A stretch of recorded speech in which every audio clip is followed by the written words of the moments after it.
विरोधकांना आपला पराभव स्पष्ट दिसत असल्यानं त्यांनी अत्यंत खालच्या पातळीचं राजकारण सुरू केलं आहे.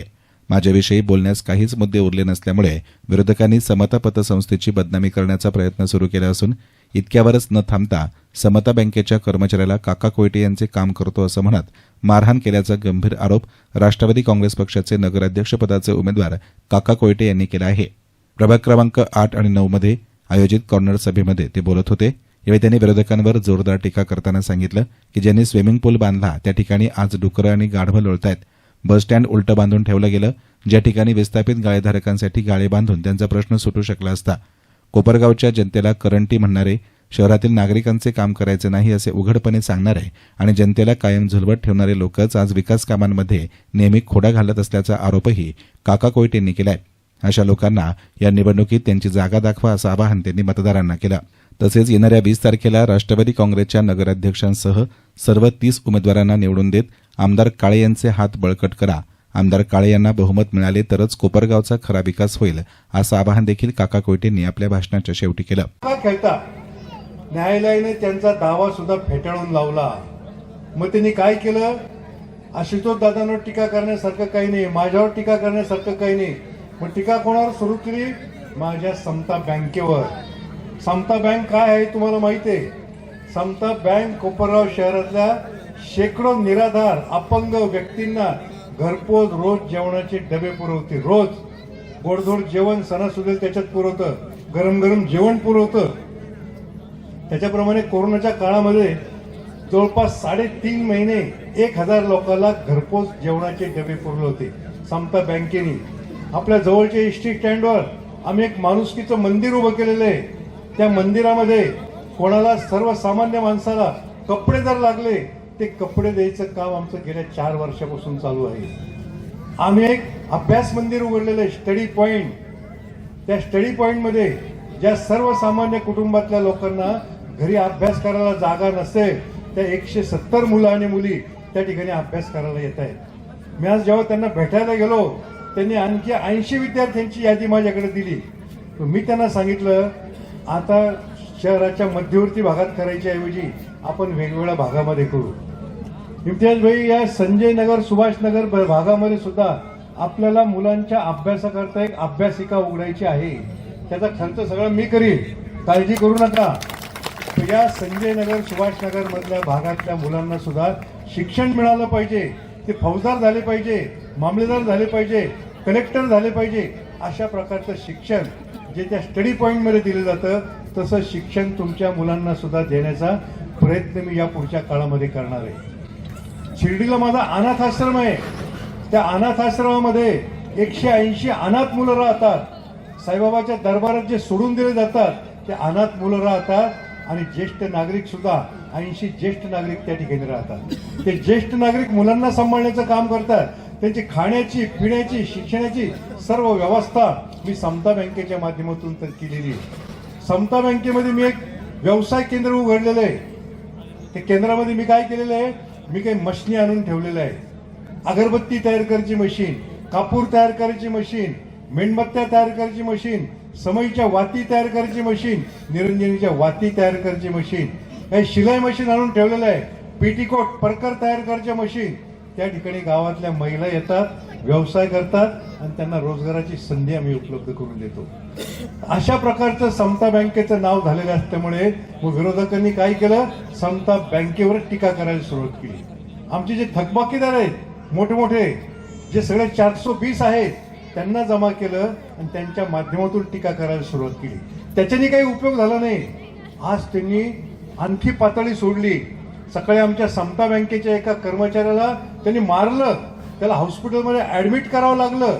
आणि एवढेच करून ते थांबले नाही, पुन्हा आमच्या कर्मचाऱ्याला मागून ते पुन्हा पोलीस स्टेशनला अर्ज द्यायला गेले की याची चौकशी व्हावी. म्हणजे चोरची चोर वर शिरजोर, चोराच्या उलट्या बॉम्बा म्हणतात ना, तसे त्यांच्या बॉम्बा आहेत. तरी सुद्धा आम्ही ही चौकशीसाठी आम्ही सगळे नगरसेवक पोलीस स्टेशनवर गेलो होतो आणि या चौकशीचा, या गुन्हेगारांचा छडा आम्ही निश्चितपणे लावणार आहोत आणि त्यांना शिक्षा ही नक्की झाली पाहिजे. तशाच प्रकारची शिक्षा कोणाला करायची आहे? कोपरगाव शहरामध्ये महाराष्ट्र सरकारचा पैसा ज्यांनी वाया घालवला, गांधीनगर भागामध्ये स्विमिंग पूल बांधला 1.5 कोटी रुपयाचा. तिथं आज गाढवं डुकरं लोळताय. एसटी स्टँड आहे आपल्या जवळचं, हे एसटी स्टँड उलटं बांधून ठेवलं. असे लोक येते. एवढंच नव्हे, त्या एसटी स्टँडमध्ये जे काही कोपरावचे विस्थापित झालेले आहेत, ज्यांच्या टपऱ्या उठलेल्या आहेत, त्यांना सगळ्याला तिथं गाळे बांधून देता आले असते. आम्ही सुद्धा तसा आग्रह धरला असता. पण लोकांचे प्रश्न सोडवायचे नाही, लोकांचे प्रश्न ताटकळत ठेवायचे आणि त्याचं भांडवल करून पुढची निवडणूक लढवायची, हे या लोकांचे उद्योग आहे.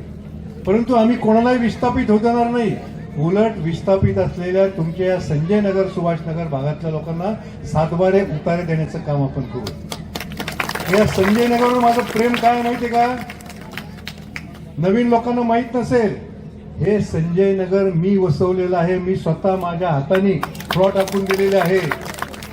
त्या काळात मी कोपरावच्या युवक काँग्रेसचा अध्यक्ष होतो आणि भारताचे अध्यक्ष होते. संजय वसवलेला आहे. त्याच्यावर या नगरावर माझं विशेष प्रेम आहे. या नगरातल्या सगळ्या राहणाऱ्या लोकांचे उतारे आपापल्या नावावर झाले पाहिजे, ही जबाबदारी तुम्ही आमच्यावर सोपा. दरम्यान या प्रचार कॉर्नर सभेला नागरिकांची मोठी गर्दी झाली होती. गर्दीमुळे या छोट्याशा कॉर्नर सभेचं स्वरूप विराट सभेमध्ये झालं. यावेळी आमदार काळे यांनीही उपस्थितांना संबोधित करत पुढील 4 वर्षात कोपरगावचा चेहरा मोहरा बदलण्याचा निर्धार व्यक्त केलाय. राष्ट्रवादी काँग्रेसचे सर्व नगरसेवक आणि नगराध्यक्ष निवडून द्या, उर्वरित विकासाची जबाबदारी माझी आहे, असं सांगत त्यांनी विरोधकांचाही समाचार घेतला. कोपरगाव नगर परिषदेच्या आपल्या प्रभाग नंबर 8 आणि 9 याच्या सरहद्दीवर असलेली कॉर्नर सभा तर म्हणताच येणार नाही, रेकॉर्ड ब्रेक गर्दी झालेली. काय काकाजी, एवढी गर्दी कुठल्या कॉर्नर सभेला तर नाही दिसली आपल्याला. आपल्या बैल बाजार रोडवर असलेली सभेच्या निमित्ताने उपस्थित असलेले कार्यक्रमाचे अध्यक्ष काजी लतीफबाई कुरेशी, त्यांच्या प्रचारानिमित्त या सभेचे आयोजन केलेलं आहे. असे झालेलं आहे का 4 दिवसानंतर मिळतंय ना, 4 दिवसानंतर.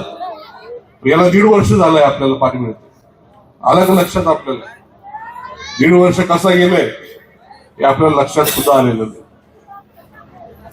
गेल्या 40 वर्षाचा हा प्रश्न आहे आणि आपल्याला सवय साठवायची लागलेली. आज सुद्धा 4 दिवसानंतर पाणी आल्यानंतर तुम्ही 10 दिवसाचं साठवून राहील. साठवत आहे का 10 दिवसाचं? मागचं पाणी फेकून द्यायचं, पाणी आलं का लगेच पुढचं 10 दिवसात साठवायचं, परत 4 दिवसाला तेच कार्यक्रम. बरोबर आहे का? सवय मोडता मोडता वेळ जाणार आहे आणि 40 वर्षाची सवय आपल्याला होती. त्यामुळे सवय मोडण्यासाठी ज्या वेळेस आपलं रोज पाणी होईल, तुमची मागणी नाही मला माहिती, मी म्हटले 4 दिवसांनी येते बस झालं, आम्हाला काही जास्त नको. बरोबर आहे का? तुम्ही याच्यामध्ये मध्ये समाधानी आहात ना? आपल्याला रोज पाणी करायचंय. त्यासाठी आपण 5 नंबर ज्या पद्धतीने पूर्ण केला, त्या योजनेमध्ये आपले 1 ते 4 तलाव सुद्धा त्याच्यामध्ये कामं करणं अपेक्षित होतं. ते कामं जे काय होणार होते त्याच्यामध्ये 1 ते 4 तलावाचं गाळ काढणं असेल, त्याला कागद टाकणं असेल आणि तो कागद झाकणं असेल, एवढेच कामं होते. ते 4 तलावाचे कामं आता जर केले असतील वर्षभरामध्ये, तुम्हाला आज सुद्धा रोज पाणी देता आलं असतं. परंतु नुसता आजचा प्रश्न आपल्याला महत्वाचा नाही, पुढच्या 50 वर्ष आपल्याला पाणी टिकलं पाहिजे रोज देण्यासाठी, एवढी साठवण आपल्याला त्या ठिकाणी करायची. आणि म्हणून 5 नंबर तलाव आपण 30 फूट खोलीचा केला, कॉन्क्रीटचा केला. त्याच पद्धतीने 3 आणि 4 नंबर तलाव आपल्याला कॉन्क्रीटचे करून 30 फूट खोल करायचे, जेणेकरून पुढच्या 50 वर्षाचं साठवण आपल्याला त्या ठिकाणी राहील. आपले मुलं या ठिकाणी शिकले पाहिजे किंवा त्यांना काम मिळालं, त्यांच्या हाताला काम मिळालं पाहिजे, त्यांचा प्रपंच या ठिकाणी झाला पाहिजे, जिथं त्यांचा जन्म झाला तिथं त्यांना रोजगार मिळाला पाहिजे. यासाठी मला काम करायचंय आणि म्हणून यासाठी आपल्या सर्वांना माझी विनंती, मी जे काही निधी या ठिकाणी आपल्या या शहरासाठी मंजूर करून आणणार आहे तो तर मी करून आणणारच आहे, परंतु आपल्या हक्काचा नगराध्यक्ष नगरसेवक आपल्या शहरामध्ये आपल्या प्रभागामध्ये नसला, तुम्ही आणलेला निधी ते लोक खर्च करणार नाही, तो 4 वर्ष तसाच पडून राहील.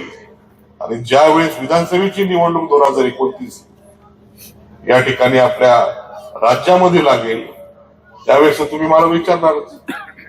काय बडबड झाली तुझी, काय कामं केले सांग बरं, बरोबर आहे का नाही?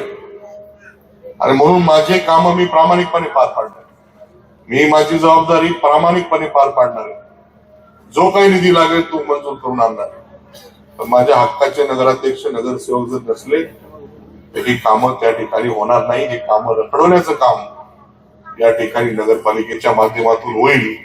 आणि म्हणून माझी आपल्या सर्वांना कळकळीची विनंती आहे, सर्वच्या सर्व नगरसेवक आणि नगराध्यक्ष आपण सर्वांनी घड्याळ चिन्हाचे निवडून द्यावे, एवढी विनंती आपल्याला या ठिकाणी करायला मुद्दामून आलेलो आहे. आता जबाबदारी आपली आहे. ज्या पद्धतीने आपण सर्वांनी मला पुढचे 4 वर्ष आमदार म्हणून काम करण्याची संधी दिली, 4 वर्ष तर राहिले नाही माझे, 4 वर्षानंतर निवडणूक होणार आहे.